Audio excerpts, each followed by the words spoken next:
Welcome to Laura's World. I'm Laura, and what do you think of my new hairstyle? Yeah, just kidding. I know, it's been a few days. Things have been a little nutso over here. I sit down and record when I can and when I feel like it, kind of thing. I said going into this, I'm just gonna kind of do my thing, whatever that might be. Some dramatic rumors coming out of the community, I guess. One of them that's been circulating around for a few months is that Morphe is going out of business or filing Chapter 11. Revlon would be filing bankruptcy protection proceedings. Here's the deal. Morphe, we all have opinions on Morphe. Once upon a time, they were the shit. They were it. I have Morphe products. My favorite foundation brush is the Morphe 444. It just works flawlessly on my face. But Morphe itself isn't going out of business, although some choices and being unethical and all that kind of garbage, would lend to thinking otherwise. But the parent company, Forma Brands, Forma Brands, they're the ones that are possibly filing for bankruptcy protection. They blame the pandemic for 2 years of consistent losses in color cosmetics, among other things. And they are not only the owners of Morphe, also Jacqueline Cosmetics, as well as Lipstick Queen. It's gone through a few changes, a few morphings, no pun intended. And the former CEO from Too Faced came over right at the end of Morphe's profitability, or rather Forma's profitability. There were some sales, there were some mergers, then there was something on the Greater Atlantic or something like that. General Atlantic bought a 60% stake in Morphe in 2019.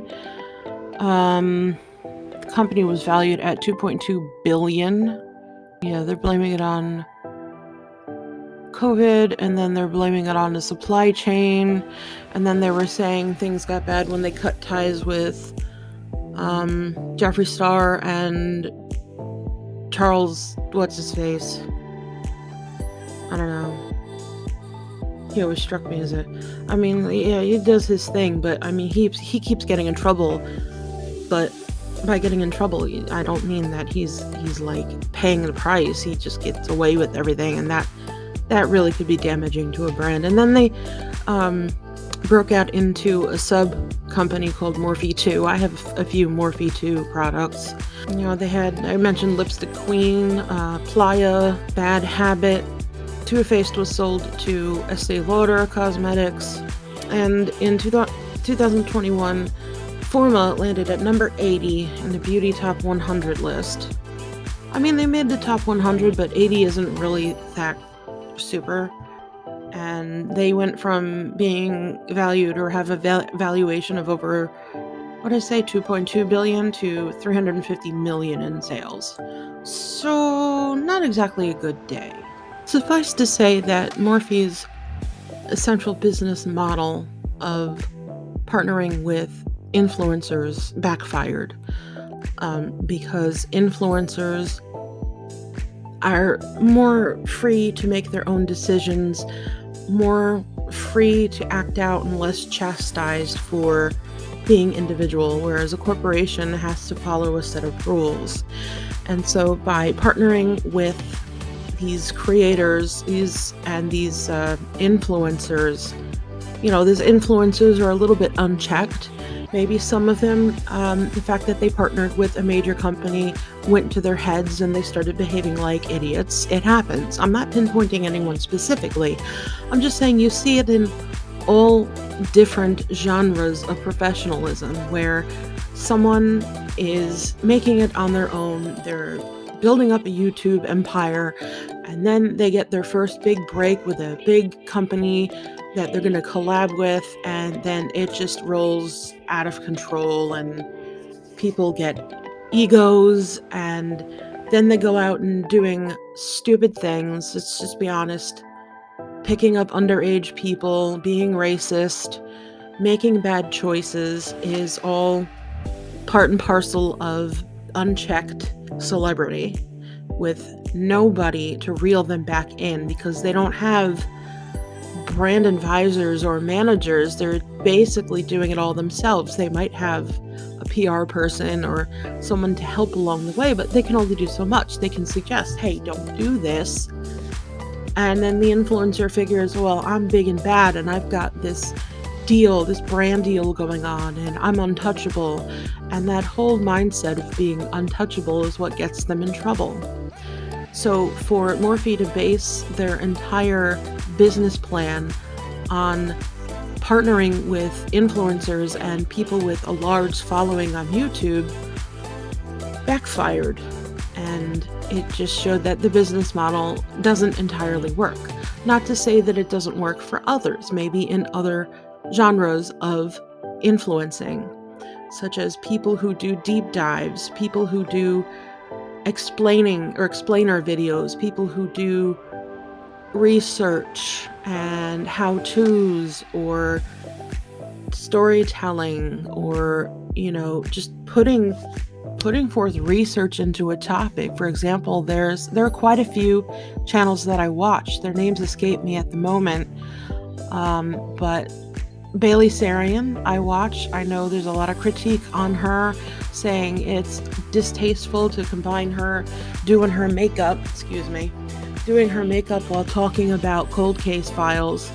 It's distracting and it's disrespectful to the families. But she's shedding light on these topics that might find somebody out there who likes to study cold case files, and maybe they'll crack it.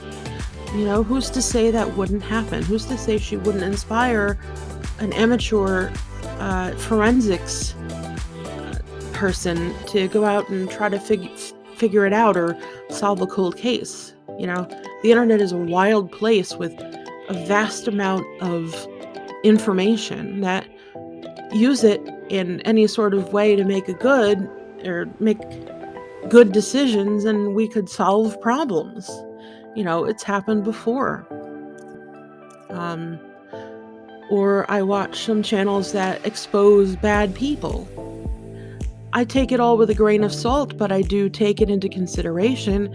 While these stories are coming out from multiple sources saying that this person, Joe Blow, is a bad person because he did X, Y, and Z, well, I'm going to consider that, But my point is, the beauty influencer arena seems to have a little bit of an ego issue. I'm not saying everyone, definitely not everyone, but there are some. I personally think that the Welsh brothers are absolutely fabulous. They're fun.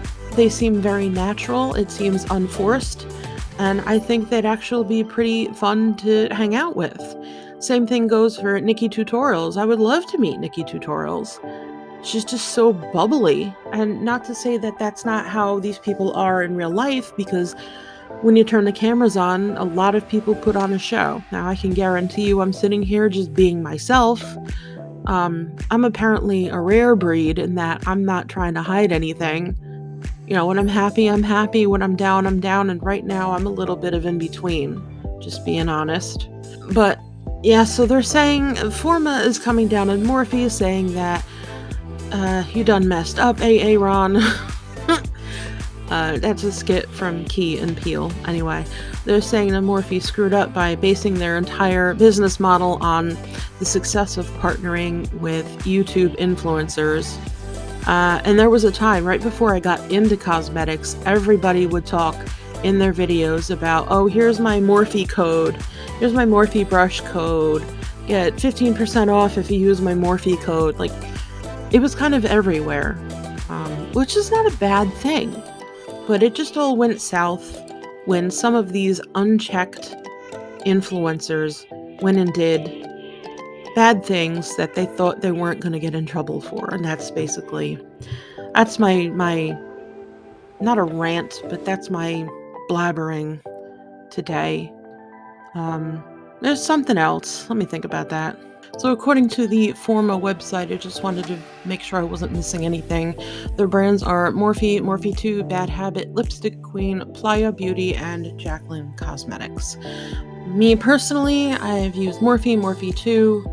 I think I have one thing by Playa possibly, and I have several from Jacqueline. So, I don't know. Then there's this whole hullabaloo about Storybook Cosmetics. I'll be honest, I haven't done exactly a deep dive into it. They're making fun, going on the Storybook premise that these three sisters who formed it were trying all sorts of ways to become famous, including trying to get onto American Idol. And there's some kind of evil plot afoot with this company. I'll look more into it later, but that's something that just stuck out to me, that there was some scam going on there. That's the language that was presented to me. I don't know the story. How about the whole Leaping Bunny cruelty-free thing being assigned to Shein? Is it Shein? Shine? The fast fashion, totally bad for the environment company. Is it Shine On? Shine Beauty? I'm not sure which one it is. I think it's Shine On. Really? They got the Leaping Bunny for cruelty-free? In the words of Jen Love, it's not cruelty-free if there's still cruelty. Just because it's not tested on animals doesn't mean that the corporation on a whole isn't cruel to their workers, forcing them to work 10, 12 hours a day in deplorable conditions, children making the products. I mean, it's just disgusting. Which leads me into Sephora is in some hot water. They put out this whole campaign about clean cosmetics. Well, it turns out that that's not exactly 100%. There's a class action lawsuit against it, but it actually is a little bit ridiculous. People are insinuating that there's chemicals and things put into the makeup products. But these things, again, we go back to things that are naturally occurring. Water is dangerous. I mean, if you look at it, if you think about it, and this was the example that Jen Love used, water is dangerous. You could drown in it. If you drink too much of it, you could die. If you go without it, you could die. So why don't we take water out of cosmetics? It's getting a little insane. The way people are requiring things to be labeled. I'm all for labeling something if it's truly cruelty-free, meaning that your workers aren't being worked to the bone, starved, sweating to death. If they have good working conditions, reasonable hours, family life balance, benefits, and things of that nature, great, fine. I was watching behind the scenes at ColourPop, and from what I understand, I could be wrong, I don't know, but it seemed that everybody was doing all right. They seem to be pretty fair. They're located in the US, so there's that. But this whole clean beauty and people asserting that it's not really clean, it's just kind of, how many years, decades did people wear certain products that people today are going, oh, they're terrible, it's not allowed? But then, if you go to somebody strict, the rules are very strict in the European Union about what's allowed and what's not. And there are plenty of organic and natural chemicals that are in makeups that are allowed there, but over here we're making a stink about. Yet America is notorious for allowing all sorts of horrible shit into their makeup. Make it make sense. Well, anyway. Alright, got my hair up and my reflective scrunchie, got my light baby blue headband that doesn't put a lot of pressure on my head, and of course my pearls. So let's go. I gave myself a small haircut, just kind of like the ghetto way. I put my hair in a ponytail and flipped it over my head and pulled it down and just trimmed based on that. I mean, at least I'm getting rid of the ends, right? I know a lot of people who are doing this just to avoid going to the salon, because salons are expensive, and I just dropped $95 on a 1-month supply of Maisie's allergy medication. I can't afford that. I don't have it. But my mom, Maisie's grandmother, said, call me next time. I know I'm paying a lot for the dog, but it's okay by me because I love the dog. Fine. Bank of Grandma is going to be paying for her shit, because $95 a month for an allergy medication, it's called Apoquel, and it works because I put her on Zyrtec and it doesn't work. She couldn't work with the Zyrtec. No, she has to have the expensive stuff. Don't get me wrong, I'd do anything for my dog, but $95, oi. On to some fun things in makeup products. So I took advantage of a bit of a sale, the singles sale from Armani, and that singles sale was much better than other ones. But I wound up getting 2, 3, 4, 5, 6, 7, 8 lip products. But with one of the sales, I wound up getting 3 Lip Maestros for free. It let me put in more than one coupon code, and like I got a bunch of stuff. I really did. It was really awesome. The first thing I'm going to talk about, the makeup product itself is downstairs in my purse because I had been using it, but it is the Lip Maestro in the shade Sun, which is $2.15. Now, the thing that I don't get about the Lip Maestros, or actually any of their products, they'll list on the box the name of the shade, but then when you go to the product, you're like, wait, what's the name of the shade? And all you get is a number. That's a little, I prefer to see it. That's just me. So this one, Sun, is downstairs. It's like a bright rose, not so dusty, a little darker than a dusty rose. Good coverage, stays on pretty long, but after a few hours, it starts to look a little funny, a little patchy, a little cruddy, so application or reapplication is necessary. Then the next Lip Maestro is Casual Pink, shade 501. I think that's kind of pretty. It's, I believe it's another matte color. I don't see any shade or any glitter in it whatsoever. Intense velvet color. Yeah, velvet. Alright, so it's not going to have any kind of shimmer. The next, what is this? Ecstasy Mirror in Adrenaline, shade 401. So, you can see it's kind of got a range here for where the liquid is inside. It's pretty red, which is my favorite. It's almost like an orangey red, but it wasn't advertised as an orangey red.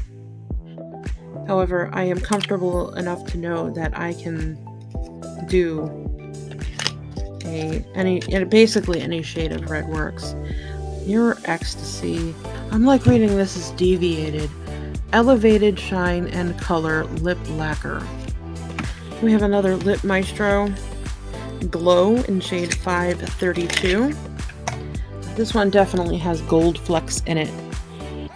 Okay, there you go. That has gold flecks in it. It's actually very pretty. That's another, it's Velvet Lip Maestro. Intense Velvet Color. Yep.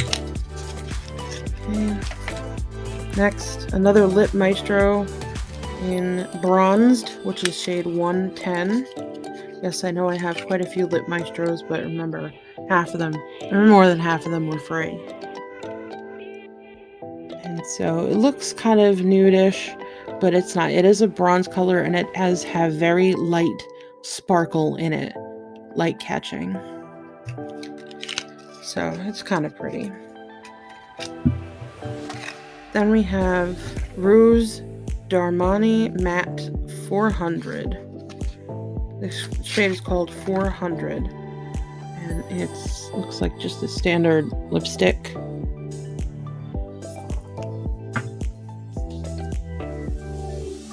That's how much you get.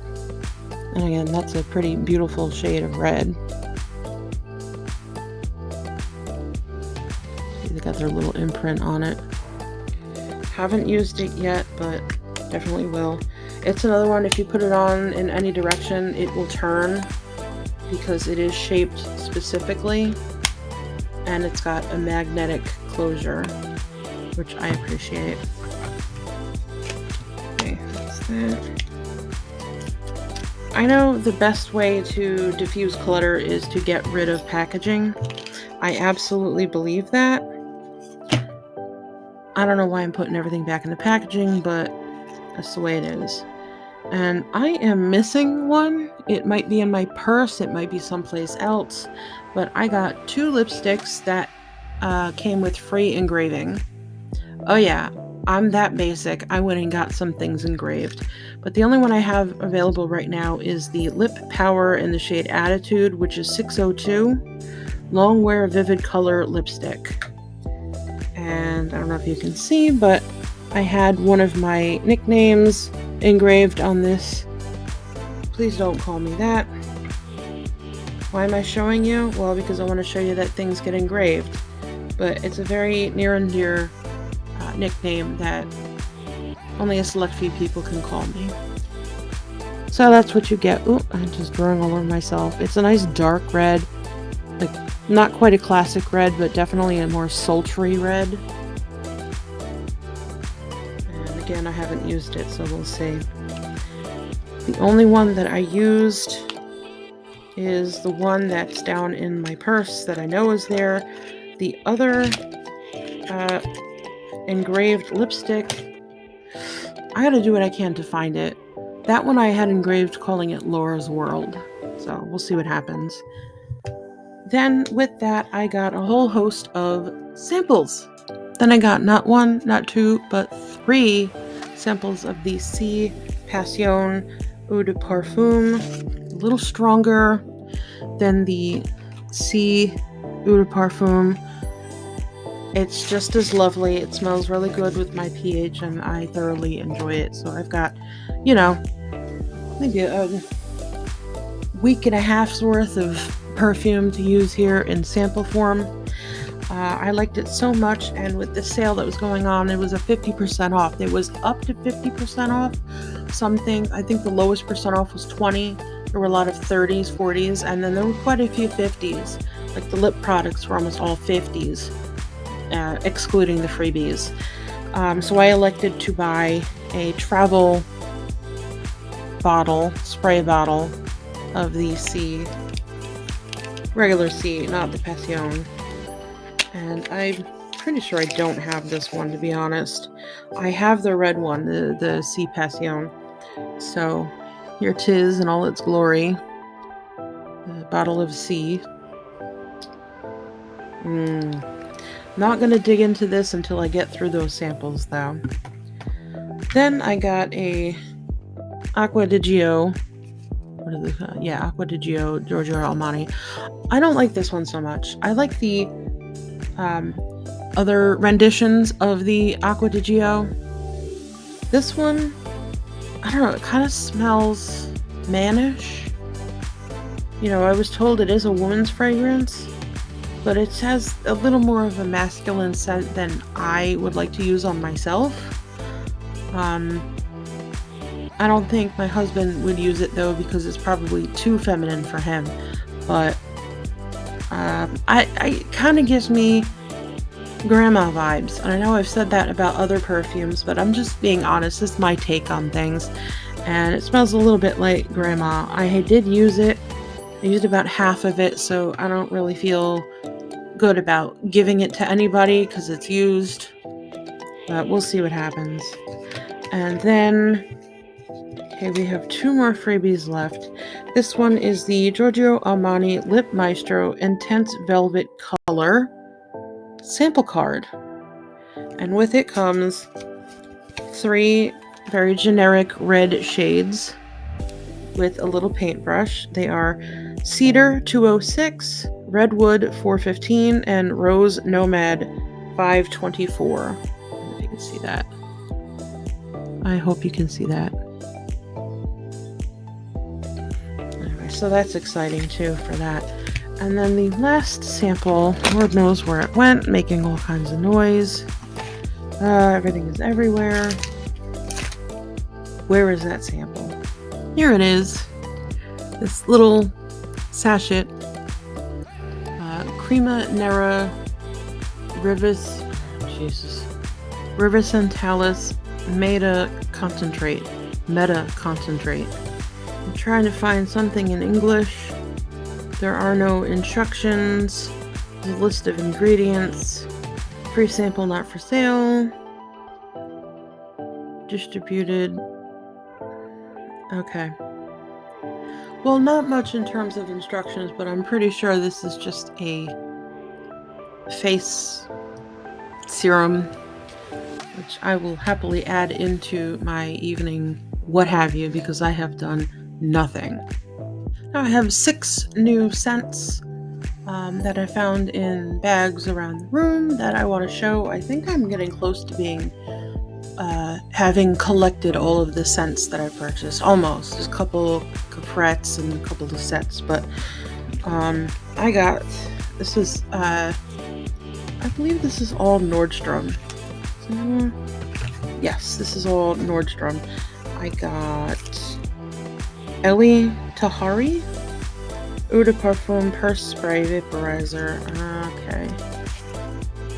I'm not entirely sure. I don't remember reading the description. All I know, it was $35 and I got it for $10.97. And I'm going to open the plastic.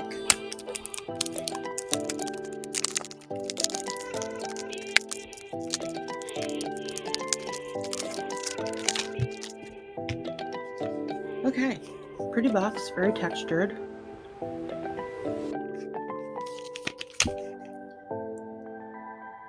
Anybody heard of it? It sounded kind of intriguing. Take a look. It looks like a mascara. Okay. I'm such a moron. It's a twist, and the top comes up, and that's what sprays out.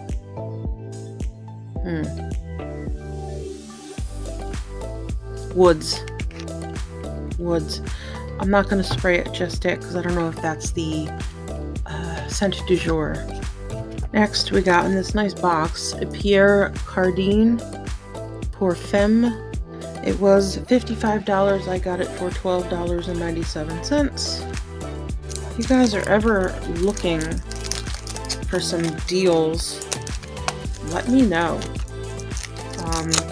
You can hit me up on Facebook or Instagram if you really want to get in touch with me.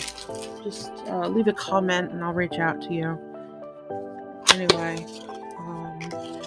I find some amazing deals and some not so amazing deals. If I really want something, I get a little itchy about paying full price. I don't like paying full price if I don't have to. And see, this is an economic thing. If you go into basic economics, let's take a pen. I talked about this with my husband when I was trying to understand the whole inflation business, and I broke it down as simply as possible. Let's say you make pens, and it costs you $1 to make that pen. You then go and sell it for $2. And in that, it means you have a 50% profit margin. You earn back what it cost to manufacture the pen, plus profit on top of it. Everybody's happy, right? Inflation comes along. It now costs you $2 to manufacture that pen. Well, you could, charge the same thing and you get nothing. It costs $2 to manufacture the pen. Somebody pays you $2. You recoup the cost of the pen, but then you make no profit. And from those profits is how you pay your employees. So if it costs $2 to manufacture the pen, you're going to go ahead and say, well, we could make it $3. That way you recuperate the cost to manufacture and you still earn $1. Now, you're making the same amount of money dollar-wise. However, your profit margin went from 50% to 25%, which is going to cause problems down the line for your employees. So the whole thing about inflation explains why if it costs $2 to manufacture the pen and you want to hold on to your 50% profit margin, if it costs you $2 to manufacture the pen and you sell it for $4, you get your $2 back in manufacturing, and then you have your $2 of profit, which maintains your 50% profit margin. And so on and so forth. If it costs $3 to manufacture that pen, you're charging $6. See how this goes? So eventually you get to a point where if it costs $5 to manufacture that pen, you're charging people $10, and people are going, I am not paying $10 for a pen. Now, you gamble. You pretend you're a business owner and you're gambling on this. You know that it costs $5 to manufacture that pen. You know if you charge, $6, you're still going to recuperate that $1, which was just like when you were selling it for $2. Except your profit margin is now this, and you have more employees because you're making more pens, but you can't pay them. So in a way, I can almost understand how CEOs and people who make decisions on product pricing get the big bucks, but at the same time, they don't need that much money. So this all goes in line with what I'm saying about I don't like to pay full price all the time, because I know it costs them pennies on the dollar to make the product, and they're out here trying to make as much profit as they possibly can. They're not doing it fair. They're doing it to get the money, and they're banking on the fact that people are going to pay for a name. Sometimes yes, sometimes no. I have a Calvin Klein backpack. I got it for $25. It was on sale. I have a Calvin Klein performance kind of waffly jacket that I wear. I got that, I think, for $15 on Amazon. Saved money. I got a name brand product. I didn't get it because it was a name brand, by the way. I just got it because it was $15, and according to the reviews, it was going to fit me, and it did. Bringing it back in, what I'm saying about this was a $55 perfume that I got for, now it's gone. Oh yeah, it was on the plastic, I guess, for $10 and whatever, $11, $12. Good deal, because look at the size of this bottle. It's a big bottle of perfume. And it's interesting how it's constructed. It's constructed like a Rubik's Cube, in that each segment is twisted just a small bit. I don't know if you can see that. It's neat.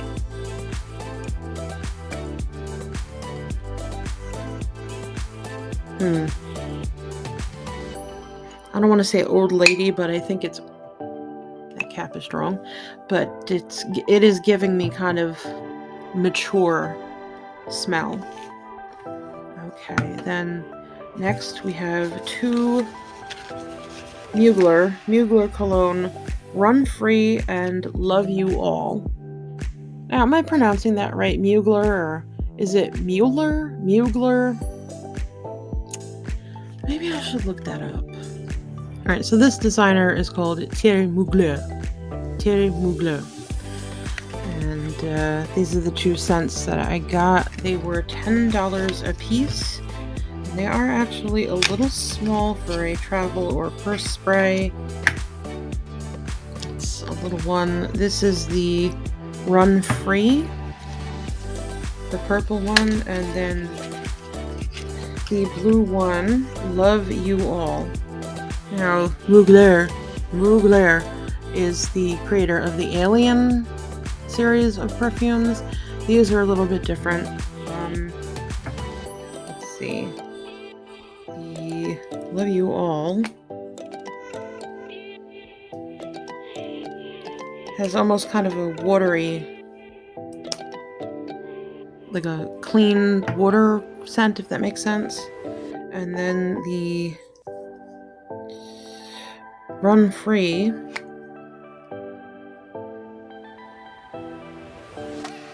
is a little more flowery. Okay. And then the last single perfume item I have to show. I've always wanted to try Skylar. Every time I see them advertised, I'm like, ooh, I want a Skylar, but they're kind of expensive. Well, this went on sale, and I got the Skylar Clean Beauty Willow Woods, Pine, Fir Balsam, and Willow. Woodsy, lush, cool. There is nothing like the smell of trees to remind you how to thrive.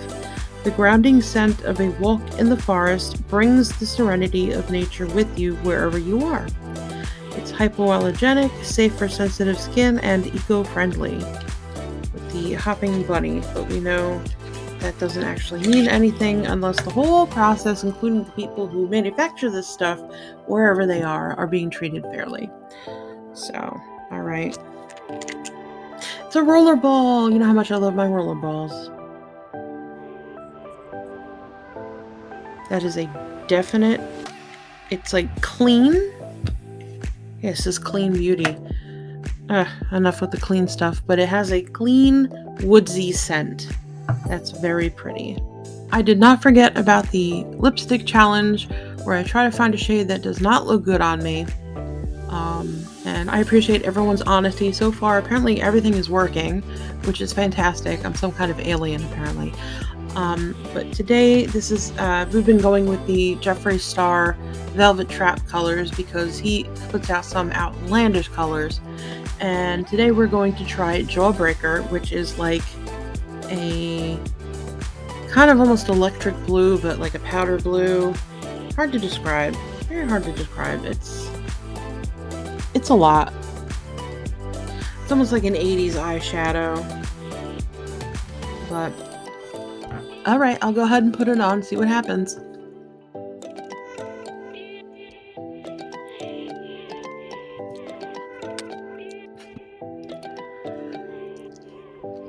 I gotta say, I don't think this is it.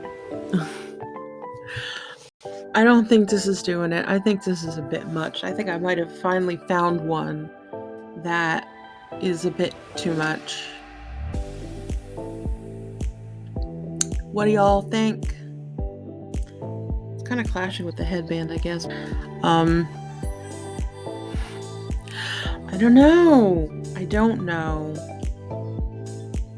As we come to the end of this video, I'm gonna go ahead with the scent du jour, which is the Skylar Willow Woods.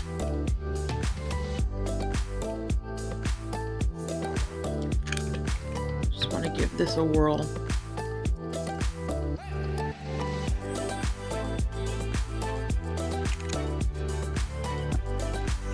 Okay. I'm definitely getting woods, and I'm getting very strong grass. I don't like the smell of freshly mowed grass. And that's kind of right on top what's hitting me. I don't know if it's because it's mixing with my pH. But I'm also getting trees in there. But the grass, it doesn't say there's grass in it, but there's a definite grass smell. If I can get beyond the grass smell, I can smell the other levels. Yeah, I can smell like the pine and the birch trying to come out.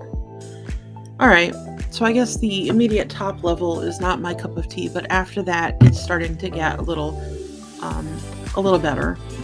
So I would say if you're into grass smell, this would be a good one. If you're not into grass smell, but you like the smell of trees and woods, put it on, but wait a little while. It is liquid. It's not a thick liquid like the Dior perfumes. And when you roll it, a generous amount of the perfume does come out, so be a little careful with that. But Yeah, if I can get beyond the grass smell, I think I would like this perfume. So I'm not going to give this one a complete thumbs up. I'm going to give it a, let me think about it. Well, that brings us to the end of today's video. I hope you had a great time.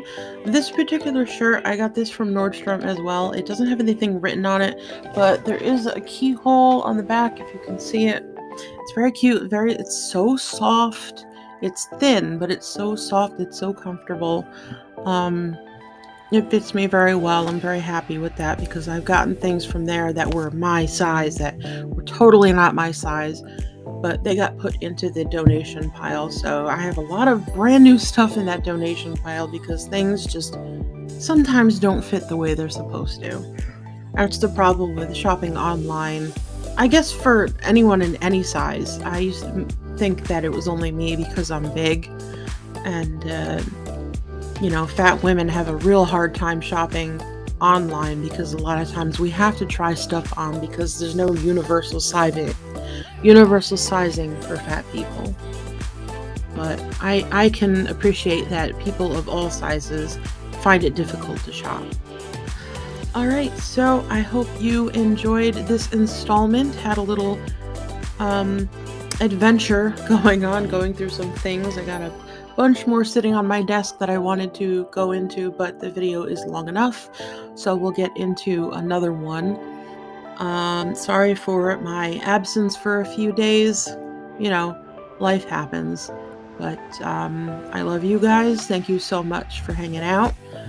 And, like, comment, and subscribe. Do the thing! And, of course, if you have any questions, comments, whatnot, put it in the comments or reach out to me if you have my other socials. And if you want to connect, just let me know in the comments and we'll figure it out. Other than that, hope you're all having a great time. We're getting very close in the United States to Thanksgiving this Thursday.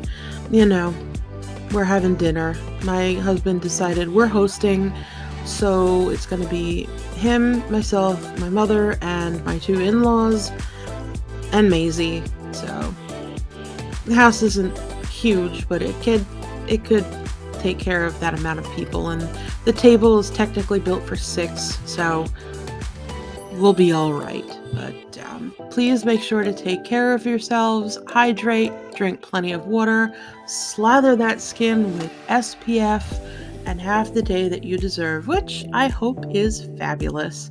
Bye!